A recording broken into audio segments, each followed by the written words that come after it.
Uh-huh. How long have you been coming to CMA Fest, Jon Pardi? Oh, shit. I don't know. A while. Yeah. You can't remember your first CMA Fest? I do. I wasn't playing. Well, tell me about it. I don't know. I forget what year. It had to be before. It was 2009 or 2010. And I was so excited. I only came on Sunday night because Dwight Yoakam was headlining. Oh. And it was awesome. And they're still kind of new, you know. It's kind of, but. Wow, that would have been like, he would have been up there. Like, that's like, was it Guitars, Cadillacs, Hillbilly Women? He did. It was a really good concert. There wasn't a lot of people, so our seats were up here, and we like snuck down, and we were on the main floor. It was cool. Well, take me back to that Jon Pardi. Like, seriously. Well, I had long hair. You did? I had long hair. Plot twist. Long hair, don't care. I want a picture of that. 20 pounds of muscle gone. I mean, I've been packing on some muscle, and I'm like, man, some of the coats I can't fit in. How long? I can't even put my arm in it. She's like my guns are so big, Kelly. What is happening to me? You're the Hulk. It's called dad strength. Because that baby, you did pick up with one arm. That baby chunky.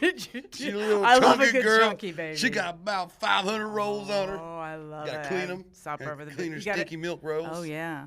Yeah, no, she's awesome. She's adorable. She's a great baby. Looks just like her mama. We took 2 naps today. You did? Yeah, start at 10:56, 46. That's bedtime. Nothing will slow you down. Like, you will never get up when a baby is asleep on you. It's the most calming thing ever. Yeah, I don't know. I like to roll around, so like that's not calming me because I want to be alert and not like roll on the baby. Yeah, but the baby is dad mode kicks in. Do not roll on Don't the roll baby. on the You are heavy. 101. You have a lot of rolls yourself, sir. Exactly. So back to long hair, Jon Pardi. Yeah. Does that Jon Pardi, like, you like the fan Jon Pardi or the hillbilly rock star Jon Pardi? The long hair John was a super fan. But I always say never forget your super fan. Yeah. You know, even like seeing Little Big Town, like they're my friends, but they're also amazing too. And yeah, I'm a fan of them. I never take for granted that. Like, friends are awesome, but being that fan of them, friends need that too. You know, like you can't just be like, if you just become friends with people, you can't just be like, I'm not a fan anymore. Yeah. They're my friend. Like, no. Yeah. Your true friendship is you need to be their fans also. What's the last moment? I don't think I've ever asked anybody this, but what's the last moment you had with a fan that you had that kind of, holy cow, like it still means a lot to you and a fan? You know, is there a moment that comes to mind? It might not. Every time I get something in my mail at my house, my name is not even on my land. It's in a trust to protect, you know, to not have. And fan mail still gets there. I don't know how. I mean, what they send you, though? They want me to sign pictures, and it's always so sweet. And I'm like, how the hell did you find the address? I almost and want it's got to be from like buying like tractor parts or like something dumb like that. Like, yeah, here's my address, here's my name, because I have to say that, and they probably like find it, you know. But it's always sweet. Or like my favorite is the school projects. Like the kids will write me a letter to learn how to write a letter, and they write it to me, and it shows it to my house, and you read it, and it's really fun. Then that kind of gives me Elvis vibes, you know, like, hey, man, I'll send my fan mail, man. Send it to the damn house, Scylla, man. get in here and bring Daddy his fan mail. Let's read this somewhere, baby. Baby. Come on, baby, man. I got more fan mail. I hate it, but I love got some fan mail. I don't even know how they got here, man. I hate it, how they find me, but I love it.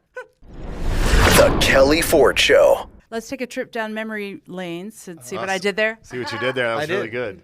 Did you know that's the name of our single? What? Yeah, crazy. Wow. It's crazy, right? That's a good name for a song. And it is a great song, by the way. Thank you. Yeah, 50 years. So let's talk about how many CMA. About Trevor again, or what? Yeah. How many CMA Fests y'all have been to, and what it means, like, still coming back, still playing. I mean, that's great. How many have we been to? Because I mean, we've played every size stage that is available here. Yeah. So at least 8 or 9 years worth of CMA. Yeah, probably Yeah. more. But Did we ever play Riverfront? yes, We did. We did At least once. a couple times. Yeah. Yeah, and we played in front of the Hard Rock. Yeah. We played here a couple times in now. front of Bridgestone. Yep. We played in front of Bridgestone. So it's great. Brad, do they often have to tell you what happens? Oh, yeah. Did they all look like they definitely knew? They seem to know more than you do. I feel like that was a pretty group effort kind of deal right there. Yeah, but there was, I will say, if we didn't step in, there was a good possibility that you would have said, like, I mean, we've been here like 3 or 4 times. Well, I also, when I was like, oh, please, someone else answer this. I was thinking that in my head. But you guys do go way back. So, I mean, this is, when you think about that first time you did play Nissan Stadium, you're playing tonight. But to be, you know, still in the game, still doing what you're doing and living the dream, like, this is what CMA Fest is kind of all about. What does that mean to you? Well, I mean, it's, you know, bigger. I think we're still living the dream in bigger and better ways every year, every time we come here. So that's a gift to be able to, first to be asked back, but then to just watch our, you know, catalog grow and watch our fandom grow, and, you know, the number of songs that we can, you know, now we have, you know, what, like a 30-minute set, we have to pick songs to leave out, and that's a good problem to have. So it's going to be really fun. Go, Brad. Go, Brad. I was going to say that. Was it? I actually telepathically told him to say that. I feel like you guys might have that going on between you. The Kelly Ford Show. It's Tracy Lawrence, 50th anniversary of CMA Fest. Yes, Are the rumors true? Were you at the original? I was. I'm actually 90 years old right now. You look I've held good. up pretty well, haven't I? You look good. I think my first one was 1992. I got my record deal in the fall, in the spring of 91, and Sticks and Stones came out in August and went number 1 in January of 92. So in 92, June of 92, out at the old fairgrounds would have been my very first one. What is that, 31 years? We don't have to do the math. For you, I mean, you understand more than anybody maybe than the artists coming up how important the fans are to this sustained career you have had. So what does a festival like, you still get to meet fans, their dream is to meet you. You've had some of the most amazing songs in the format. What does it mean for you to still meet a fan who says, oh my God, your song changed my life? It's still pretty amazing. I think after 30-something years in the business, I appreciate it more now than I did when I was young, because I understand the specialness of it. And I think if you look in the big scheme of things, you know, for all the thousands of kids that come to town dreaming the dream that we all did when we came here, just a small percentage of us actually get to do this for a living at this level. Mm-hmm. So it's I really appreciate it, and I think I appreciate my fans a lot more. I think we all tend to take things for granted at certain times, but I get it now. You talk about the changes, and change is inevitable. And, you know, recently I met 2 young guys from Alabama who have kind of, in a year's time, they didn't know anybody, and they found their little writing group.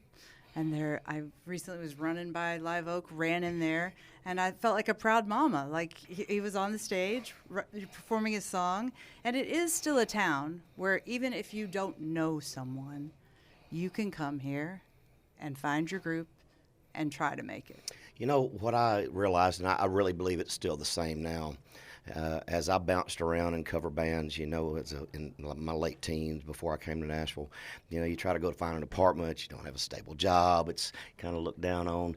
When I came to Nashville, I found for the first time that I was around a whole lot of other people that were just like me, and I was overwhelmed by it, because all of a sudden everybody's a songwriter. Not just, man, a lot of them are really good, and a lot of really good singers and good musicians, and being able to find people like that you share so much commonality was really great for me, because I didn't grow up having a lot of musicians and people around me that I shared that passion with.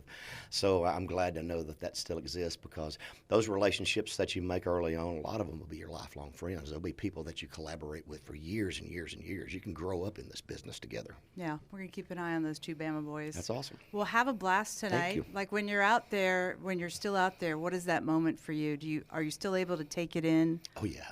Yeah, I'll take a breath and just kind of soak it in a little bit, because this is one of the special things. I mean, we work a lot. I mean, I'm still a road grinder, but, you know, being on stage in front of 80,000 people is not something I do every day. I love it. We'll get out there, have some fun. Tracy Lawrence, thanks for joining us here. 50th anniversary of CMA Fest. Awesome. Always great to see you.